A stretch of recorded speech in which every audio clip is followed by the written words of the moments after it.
બોટાદની અંદર જે કડદો ચાલી રહ્યો છે એ જ વાતનો વિરોધ પ્રદર્શન છે તે રાજુ કરપડા અને પ્રવીણ રામ દ્વારા કરવામાં આવ્યું હતું। એ બાદ તે લોકોની ધરપકડ કરવામાં આવીને અત્યારે હાલ તે લોકો જેલમાં છે। ત્યારે હવે આમ આદમી પાર્ટી દ્વારા સુરેન્દ્રનગરમાં એક મહાપંચાયત કરવાની છે અને એ જ મહાપંચાયતની અંદર અરવિંદ કેજરીવાલ પણ આવવાના છે અને આ જ દરેક વાતને લઈને આપના નેતાનું પણ એક મોટું નિવેદન સામે આવ્યું છે। વિગતે ચર્ચા કરીએ સમગ્ર વિષયની। નમસ્કાર, હું હંસિની અને તમે જોઈ રહ્યા છો નિર્ભય ન્યૂઝ। બોટાદના માર્કેટિંગ યાર્ડમાં છેલ્લા ઘણા સમયથી ખેડૂતોની સાથે કડદો થઈ રહ્યો છે અને આ જ વાતનું વિરોધ પ્રદર્શન છે તે રાજુ કરપડા દ્વારા કરવામાં આવ્યું હતું। એ બાદ આપણે જોયું હતું કે બોટાદથી થોડે દૂર હળદળ ગામની અંદર જે મહાપંચાયત થઈ હતી એ જ મહાપંચાયતની અંદર રાજુ કરપડા અને જે પ્રવીણ રામ છે એ લોકોની અટકાયત કરવામાં આવી। અમદાવાદમાં જે આમ આદમી પાર્ટીની ઓફિસ છે એની બહાર જે સમયે ઉપવાસ આંદોલન કરવાનું હતું એની જ પહેલા તે લોકોની ધરપકડ પણ કરવામાં આવી હતી।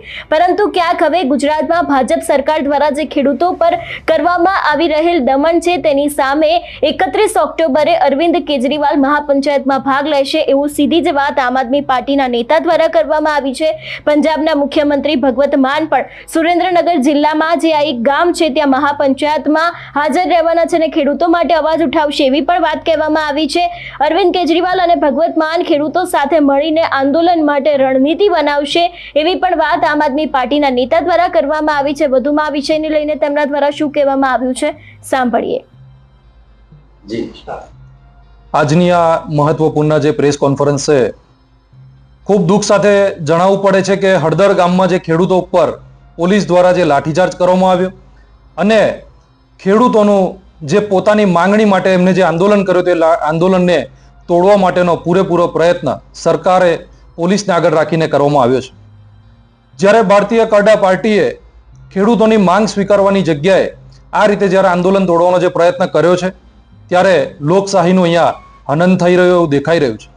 રાજુભાઈ કરપડા, પ્રવીણભાઈ રામ જેવો અને અન્ય કેટલાક ખેડૂતોને પણ આજે જેલની પાછળ એમને મોકલ્યા છે।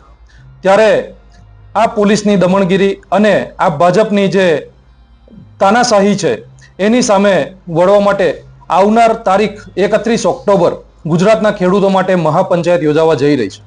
ત્યારે ગુજરાતના ખેડૂતોને પણ અમે આહવાન કરીએ છીએ કે તમામ ખેડૂત ત્યાં આગળ પહોંચે, ખેડૂતના સમર્થનમાં લોકો પણ ત્યાં આગળ પહોંચે। આ જે મહાપંચાયત છે એના મહેમાન દિલ્હીના મુખ્યમંત્રી, પૂર્વ મુખ્યમંત્રી અરવિંદ કેજરીવાલજી અને પંજાબના મુખ્યમંત્રી ભગવત માન સાહેબ પણ ત્યાં આગળ હાજર રહેશે। એમની ઉપસ્થિતિમાં આ મહાપંચાયત યોજાવા જઈ રહી છે। 31 ઓક્ટોબર સરદાર વલ્લભભાઈ પટેલની જન્મ જયંતિના દિવસે આ જે ખેડૂતોના હિતમાં જ્યારે આ મહાપંચાયત યોજાઈ રહી છે ત્યારે ગુજરાતમાંથી તમામ જગ્યાએથી ખેડૂતના મિત્રો અને ખેડૂતો પણ ત્યાં આગળ હાજર રહેશે। મોટી સંખ્યાની અંદર આ મહાપંચાયત યોજાવા જઈ રહી છે। ત્યારે આપ પણ સૌ આવો અને આગામી દિવસોની અંદર જે સરકારની તાનાશાહી છે એ સરકારની તાનાશાહી સામે પહોંચી વળવા માટે આમ આદમી પાર્ટી હર હંમેશ ખેડૂતોના સમર્થનમાં છે, ગુજરાતની જનતાની સાથે છે। એટલે જે રીતે હવે જ્યારે અરવિંદ કેજરીવાલ છે, ભગવત માન છે, દરેક લોકો ક્યાંક ને ક્યાંક સુરેન્દ્રનગરની અંદર જે મહાપંચાયત થવાની છે ખેડૂતોના આંદોલન માટેની એ જ વાતને લઈને ગુજરાત આવવાના છે। એટલે ખાસ કરીને ગુજરાતના રાજકારણમાં પણ ક્યાંક ગરમાવો આવી શકે એવી શક્યતાઓ છે। જોકે છેલ્લા ઘણા સમયથી અરવિંદ કેજરીવાલ છે એમનો રસ છે તે ગુજરાતની અંદર વધ્યો છે।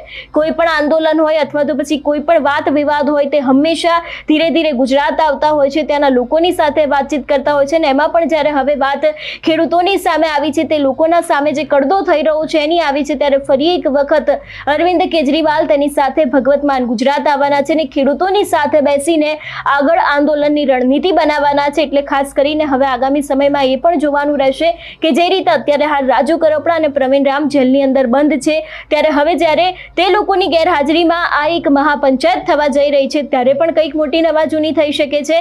આગામી સમયમાં જોવાનું રહેશે કે આ ઘટનાની અંદર કયો વળાંક આવશે। તમારું શું માનવું છે આ વિષયને લઈને અમને કમેન્ટ કરીને ચોક્કસથી જણાવજો। તેની સાથે અમારી ચેનલ નિર્ભય ન્યૂઝને લાઇક, શેર અને સબસ્ક્રાઇબ કરવાનું ભૂલશો નહીં। નમસ્કાર।